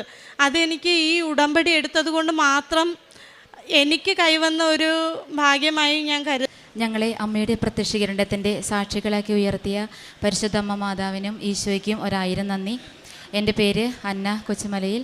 ഞാനൊരു മരിയൻ മിഷണറിയാണ്. പ്രത്യേകിച്ച് വയനാട് ആദിവാസി ഉന്നതി കൂട്ടായ്മ മേഖലകളിൽ കൃപാസന ശുശ്രൂഷ ചെയ്യുന്ന ഒരു മരിയൻ മിഷണറിയാണ് ഞാൻ. ഇവിടെ സാക്ഷ്യം പറയാനായിട്ട് പ്രേമചേച്ചിയും രാജൻ ചേട്ടനും വന്നിരിക്കുന്നത്. ഇവരെങ്ങനെയാണ് കൃപാസനത്തിലെത്തിയത് എന്നതിനെക്കുറിച്ച് ചെറിയൊരു ആമുഖം പറയാൻ ഞാൻ ആഗ്രഹിക്കുകയാണ്. കാരണം ഞങ്ങളുടെ ഈ കൂട്ടായ്മയിലുള്ള ജയശ്രീ എന്ന് പറയുന്ന ഒരു ഹിന്ദു ചേച്ചി ബത്തേരി ഹോസ്പിറ്റലിൽ ഡോക്ടറെ കാണാൻ പോയ സമയത്ത് മാതാവ് ആ ചേച്ചിയോട് പറഞ്ഞു, ഈ ജയശ്രീ എന്ന് പറഞ്ഞ ചേച്ചി ഉടമ്പടി എടുത്ത് വിജയിപ്പിച്ച് ഇവിടെ സാക്ഷ്യം പറഞ്ഞിട്ടുള്ള ഒരു ചേച്ചിയാണ്. അപ്പോൾ ആളോട് മാതാവ് പറഞ്ഞു, നീ പോയി ലാബിൻ്റെ അവിടെ പോയി ഇരിക്കാൻ പറഞ്ഞു. അപ്പോൾ ആ സമയത്ത് ചേച്ചി മാതാവിനോട് ചോദിച്ചു, മാതാവേ ഇവിടെ ആരും ഇല്ലല്ലോ, പിന്നെ എന്തിനാണ് ഞാൻ ഇവിടെ വന്നിരിക്കുന്നതെന്ന്. അപ്പോൾ മാതാവ് പറഞ്ഞതല്ലേ എന്നോർത്ത് ആൾ അവിടെ ചെന്നിരുന്നു. ആ ഇരുന്ന സമയത്ത് ഈ പ്രേമ ചേച്ചിയുടെ ചേച്ചി അനിത അവിടെ ഇരിക്കുന്നു. അവിടെ വന്നിരുന്നിട്ട് ഈ ജയചേച്ചിയോട് ചോദിച്ചു, ആരെവിടെ കിടക്കുന്നേ? അപ്പോൾ ഇവരും ഇങ്ങോട്ട് ചോദിച്ചു, ആരാ കിടക്കുന്നതെന്ന്. അപ്പോൾ ആ സമയത്താണ് ഈ ജയചേച്ചി മാതാവിൻ്റെ കാശുരൂപം കൊടുക്കുകയും അപ്പോൾ ഇവർ പറഞ്ഞു, ഒരു വർഷമായിട്ട് ഇവർ കൃപാസനത്തിൽ വരാനായിട്ട് എങ്ങനെ പോകുമെന്നറിയാതെ വിഷമിച്ചിരിക്കുകയായിരുന്നു എന്ന്. അങ്ങനെ ജയചേച്ചി എനിക്ക് ഇവരുടെ കാര്യം കൈമാറുകയും ഞങ്ങൾ ഇവരുടെ ഭവനത്തിൽ പോയി ഇവരെ കണ്ട് സംസാരിച്ച് ഇവിടെ കൃപാസനത്തിൽ വരാനുള്ള എല്ലാ സാഹചര്യങ്ങളും ഒരുക്കി കൊടുക്കുകയും ചെയ്തു. വയനാട് ബത്തേരിയിൽ നിന്ന് ചെതലയം എന്ന് പറയുന്ന സ്ഥലത്ത് അതായത് ആനകളൊക്കെ ഇറങ്ങുന്ന ഒരു ഉൾക്കാട്ടിലാണ് ഇവർ താമസിക്കുന്നത്. അമ്മയ്ക്കും തിരുക്കുമാരനും കോടാനുകോടി നന്ദി അറിയിക്കുന്നു. എൻ്റെ പേര് പ്രേമ, എൻ്റെ ഭർത്താവിൻ്റെ പേര് രാജൻ. എനിക്ക് സുഖമില്ലാണ്ടായിരുന്നു, സോറിയസിൻ്റെ അസുഖമായിട്ട് 7 വർഷത്തോളം ഞാൻ കഷ്ടപ്പെട്ടു. അന്ന് വിണ്ട് കീറി തൊലിയൊക്കെ പൊളിഞ്ഞ് ചോര വാർന്ന് ഭയങ്കരമായിട്ട് ബുദ്ധിമുട്ടിയിരിക്കുകയായിരുന്നു. അപ്പം ഒറ്റമുണ്ട് കൊടുത്തിട്ടാണ് നിൽക്കുന്നത്. അപ്പോൾ അങ്ങനെ പുറത്തിറങ്ങാൻ പറ്റില്ല, സ്മെല്ല് അങ്ങനെയൊക്കെ ആയിട്ട് ഇരിക്കുന്ന പല ഡോക്ടർമാരും മെഡിക്കൽ കോളേജ് മുതൽ മാനന്തവാടി ചെന്നൈയിൽ നിന്ന് മരുന്ന് വരുത്തിയിട്ട് ഒക്കെ തേച്ച് നോക്കി. അതിൻ്റെ ഇടയ്ക്ക് ഞങ്ങളുടെ ഇടയിലുള്ള മന്ത്രവാദങ്ങളും ദൈവത്തിൻ്റെ കോളുകളും മുഴുവനും കൊടുത്ത് ചെയ്തു. എന്നിട്ട് പൂജ കർമാദികൾ ചെയ്തു. എന്നിട്ടൊന്നും ഒരു കുറവില്ലാണ്ട് അങ്ങനെ ഇരിക്കുമ്പോഴാണ് എൻ്റെ ചേച്ചി വന്നിട്ട് പറയണേ, ഇങ്ങനെ ഉടമ്പടി ഉണ്ട്, ഇങ്ങനെ കൃപാസനം എന്നൊരു സ്ഥലമുണ്ട്, ആലപ്പുഴയിലാണ്, അവിടെ നമുക്ക് പോയി നോക്കാമെന്ന് പറഞ്ഞു. അപ്പോൾ എങ്ങനെ പോകുമെന്ന് പറഞ്ഞപ്പോഴാണ് അന്ന എന്ന് പറഞ്ഞ ഈ സിസ്റ്ററെ എനിക്ക് പരിചയപ്പെടുത്തി തന്ന്, നമുക്ക് അന്നേനെ വിളിക്കാമെന്ന് പറഞ്ഞു. അന്ന സിസ്റ്ററിനെ വിളിച്ച് കാര്യം പറഞ്ഞപ്പോൾ ഉടനടി അവർ എത്തി വന്ന് ഉപ്പും തൈലവും ഇട്ട് എനിക്ക് പ്രാർത്ഥിച്ച് തന്നു. അന്ന് ഭയങ്കര ചൊറിച്ചിലും ഭയങ്കര വേദനയായിരുന്നു. അപ്പം വേദന ഇച്ചിരി കുറഞ്ഞു, എനിക്കിച്ചിരി ഉറങ്ങാനായി. അന്നേരം ഞാനത് രാജേട്ടനോട് പറഞ്ഞു, ഇങ്ങനെയാണ് സംഗതി, സിസ്റ്റർ വന്നായിരുന്നു, എനിക്ക് പ്രാർത്ഥിച്ച് തന്നു, ഞാൻ രാത്രിക്ക് ഇച്ചിരി ഉറങ്ങിയില്ലോ എന്ന് പറഞ്ഞു. നീ ഇച്ചിരി ഉറങ്ങിയെന്ന് പറഞ്ഞു. അങ്ങനെയാണെങ്കിൽ എന്തെങ്കിലും ഒരു അടയാളം നമ്മുടെ അമ്മേൻ്റെ അടുത്ത് പോവുകയാണെങ്കിൽ എന്തെങ്കിലും ഒരു അടയാളം നമുക്ക് കിട്ടുവാണെങ്കിൽ നല്ലതായിരുന്നടി എന്ന് പറഞ്ഞു. അപ്പം ഞങ്ങൾ പ്രാർത്ഥിച്ചു, തമ്പുരാനെ എന്തെങ്കിലും ഒരു അടയാളം ഞങ്ങൾക്ക് കിട്ടണ ഈശോനോട് പ്രാർത്ഥിച്ചു. എന്നിട്ട് 1992 ഞങ്ങൾ വനപ്രദേശത്തായിരുന്നു താമസം. വനപ്രദേശത്ത് ഞങ്ങൾക്ക് കൈവശരേഖയിൽ അളന്നത് 1992 അളന്നിട്ട് എല്ലാവർക്കും കൈവശരേഖ കിട്ടി, ഞങ്ങൾക്ക് മാത്രം കിട്ടിയില്ല. അതിനെക്കുറിച്ച് ഞങ്ങൾ മറന്നിരുന്നു. പക്ഷെ അന്ന് പറഞ്ഞപ്പോൾ ഒന്ന് എടുത്ത് പറഞ്ഞിരുന്നുള്ളൂ. ഒരുപാട് അപേക്ഷകൾ ഫോറസ്റ്റ് ഓഫീസിലും വില്ലേജിലും ട്രൈബൽ ഓഫീസിലൊക്കെ കൊടുത്തു, ഒന്നും ഞങ്ങൾക്ക് കിട്ടിയിരുന്നില്ല. അങ്ങനെ ഇരിക്കുകയാണ് ഈ ഒരു കാര്യം പറഞ്ഞത്, നമുക്ക് പ്രാർത്ഥിക്കാമെന്ന് പറഞ്ഞു. പ്രാർത്ഥിക്കാനൊന്നും അറിയില്ല, ഞങ്ങളിങ്ങനെ പറഞ്ഞു, അമ്മ മാതാവേ ഈശോയെ ഞങ്ങൾക്ക് ഇതെങ്ങനെയെങ്കിലും കിട്ടണമെന്ന് പറഞ്ഞു. അങ്ങനെ പറഞ്ഞ് ഞങ്ങൾ ഇരുന്നു. ഞങ്ങൾ 14 മാസം 25 വർഷത്തിൽ ഞങ്ങളിവിടെ വന്നു പ്രാർത്ഥിച്ചു ഉടമ്പടി എടുത്തു കഴിഞ്ഞ് 8 ദിവസം വീട്ടിൽ ചെന്ന് ഉടമ്പടി എടുത്തു കഴിഞ്ഞ് 8 ദിവസം ഉപ്പ് വെള്ളത്തിലിട്ട് കുളിക്കുമായിരുന്നു, തൈലം കുരിശ് വരച്ച് പ്രാർത്ഥിക്കുമായിരുന്നു. 8 ദിവസത്തിനുള്ളിൽ എൻ്റെ അസുഖങ്ങളൊക്കെ മാറി, ചൊറിച്ചിലൊക്കെ മാറി. അതേപോലെ ഞങ്ങളുടെ ഈ കൈവശരേഖ ഫോറസ്റ്റ് വകയിലായിരിക്കുന്ന ഈ ഭൂമിയാണല്ലോ, ആ കൈവശരേഖ ഞങ്ങൾക്ക് കിട്ടി. അങ്ങനെ അമ്മ മാതാവും ഈശോയും ഞങ്ങളെ അനുഗ്രഹിച്ചു. വാങ്ങാനായിട്ട് പോകാൻ വണ്ടിക്കൂലി ഇത്തിരി കുറവായിരുന്നു. എന്തായാലും 2 പേർക്കും പണിയില്ല, മോൻ പണിയെടുത്ത് വന്ന കൂലിപ്പണിക്കാരാണ്. അപ്പോൾ അങ്ങനെ ഇരിക്കുകയാണ്. ഞാൻ പറഞ്ഞു, അയ്യോ നമ്മളെങ്ങനെയാണ് ഇത് വാങ്ങാൻ, ട്രൈബൽ ഓഫീസിൽ പോകാമെന്ന് പറഞ്ഞു. അപ്പോൾ ട്രൈബൽ ഓഫീസിൽ പോകാമെന്ന് പറഞ്ഞപ്പോൾ ഏട്ടൻ പറഞ്ഞ എന്തെങ്കിലും ചെയ്യാടി, നോക്കാം നാളെ ആവട്ടെ എന്ന് പറഞ്ഞു. അങ്ങനെ പറഞ്ഞിരിക്കുമ്പോൾ കൗൺസിലർ വിളിച്ചു പറയുന്നു, പ്രേമ ചേച്ചി നിങ്ങൾ ട്രൈബലിലേക്ക് പോകണ്ട, നിങ്ങളുടെ കൈവശ രേഖ ഞങ്ങൾ വീട്ടിൽ കൊണ്ടുവന്ന് തരാമെന്നും പറഞ്ഞ് പിറ്റേ ദിവസം വീട്ടിൽ കൊണ്ടുവന്ന് എനിക്കിത് ഈ കൈവശ രേഖ തന്നു. അങ്ങനെ ഇരിക്കെ ഞങ്ങളുടെ വീടിൻ്റെ തൊട്ട മൂലയ്ക്ക് തന്നെ ഒരു തെങ്ങ് ഇരിപ്പുണ്ട്. ആ തെങ്ങ് മൊത്തം നല്ല കായയായിരുന്നു. അത് പെട്ടെന്ന് എന്താണെന്നറിയാം, മണ്ടേരി പിടിച്ച് അതിൻ്റെ മടലയൊക്കെ പൊളിഞ്ഞു പോയി, മേലൊക്കെ പോയി, അടിമടല മാത്രമേ ഉണ്ടായിരുന്നുള്ളൂ. എന്നിട്ട് ഞാനെന്താക്കി, ഉപ്പ് കൊണ്ടുപോയി അതിൻ്റെ ചോട്ടിലിട്ടു. അമ്മ മാതാവേ ഈശോയെ, ഞങ്ങൾക്ക് ഇതിങ്ങനെ മണ്ടേരി വന്നു പോയല്ലോ, എന്താ വെച്ചപ്പോൾ ചെയ്യുക എന്നും പറഞ്ഞ് പ്രാർത്ഥിച്ചു. ഞങ്ങൾ കുറേ നാളുകൾക്ക് കഴിഞ്ഞപ്പോൾ ചെറിയ കൂമ്പെടുത്തു. ഇപ്പം അതിനകത്ത് തേങ്ങ കായ്ച്ചു തുടങ്ങി, പൂക്കലയിട്ട് തേങ്ങ കായ്ച്ചു തുടങ്ങി. ഈശോയ്ക്കും അമ്മയ്ക്കും പിന്നെയും നന്ദി അർപ്പിക്കുന്നു. ഈ ഉടമ്പടി ജീവിതത്തിൽ ഇനിയും മുന്നോട്ട് പോകാൻ തന്നെയാണ് ഞങ്ങളുടെ തീരുമാനം. എന്ന് വെച്ചാൽ അമ്മയും തിരുകുമാരനും ഈശോ ഞങ്ങൾക്ക് ഒരുപാട് അനുഗ്രഹങ്ങൾ തന്നു. കാരുണ്യ പ്രവർത്തനം എന്നാൽ കഴിയുന്ന സഹായങ്ങളൊക്കെ ഞാൻ ചെയ്യും. വിശക്കുന്ന വയറിന് ഞാൻ ഒരിക്കലും ഇല്ലയെന്ന് പറയില്ല. ഭക്ഷണം കൊണ്ടുപോയി കൊടുക്കും. രോഗികളെ ഞാൻ നോക്കും. ഞങ്ങളുടെ കോളനിയിൽ ഉന്നതിയിൽ തന്നെയുള്ള ഗർഭിണികൾ ആശുപത്രി പോകാനില്ലെങ്കിൽ അവർക്ക് ഓട്ടോറിക്ഷ പറഞ്ഞ് ഏൽപ്പിച്ചു കൊടുക്കും. പൈസ പിന്നെ എപ്പോഴെങ്കിലും കൊടുക്കും. സാമ്പത്തിക ഇല്ലെങ്കിലും ഞാനത് അവരുടെ വിഷമം കണ്ട് ഞാനത് ചെയ്യും. ഞങ്ങളുടെ ഇടയിലുള്ള വിഷമമാണല്ലോ, അത് ഞാൻ ചെയ്യും. പത്രം കൊടുക്കുന്നുണ്ട്. ഇതൊക്കെയാണ് ഞങ്ങളുടെ ദേശത്ത് എനിക്ക് ഈ സാക്ഷ്യം, ഇത്രയും വലിയൊരു സാക്ഷ്യം ഒരുക്കി തന്ന മാതാവിനും തിരുകുമാരനും